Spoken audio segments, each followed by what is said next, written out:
Welcome again to Ask Aya, kung saan aking sasagutin ang mga tanong na pinadala ninyo sa aming Twitter or Facebook pages.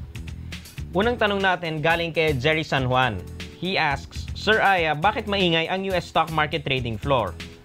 Well, Jerry, maingay yung floor nila kasi iba yung system na ginagamit nila kaysa sa system natin dito. Sa Pilipinas, computerized na talaga yung trading, kaya tahimik yung trading floor. Sa US, part ng trading nila is computer and part is medyo manual pa rin.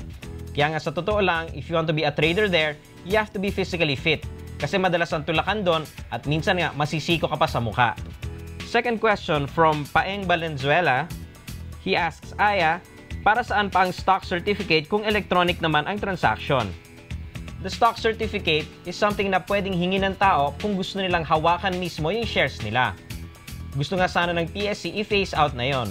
But a lot of people mas gusto nila na hawak nila yung shares nila at nandun nakatago sa bahay nila.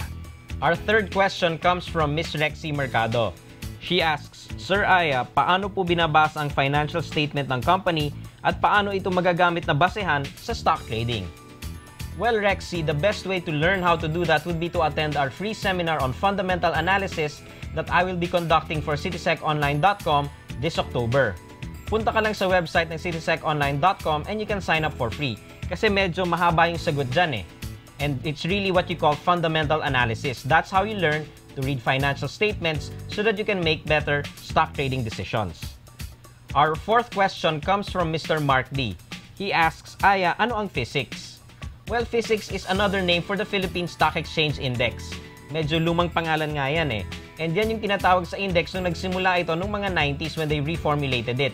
When both markets, the Makati Stock Exchange and the old Manila Stock Exchange, merged to become the Philippine Stock Exchange. Our final question for the day comes from Mr. Alvin Gamboa and several other people, courtesy of our Facebook page. They ask, where can we watch previous episodes? Well, previous episodes are uploaded to our YouTube channel every Sunday afternoon. The links will be posted on our Facebook page once those episodes are up, so you can just check it out there. So, those are the questions we have for today. If you have any more questions, please feel free to send it to us either through our Twitter or Facebook pages. Sana nagustuhan ninyo ang aming programa today. Hopefully sa susunod, mag-iisip at mag-iingat tayo bago umutang. Tandaan natin, merong tamang pag-utang at merong mali. Ngayon, sa susunod na linggo, balik kayo dito at may ituturo kaming bagong method para malaman natin kung ang isang investment product ay bagay sa atin or hindi. Until then, this has been Aya Laraya. Smart investing, everyone.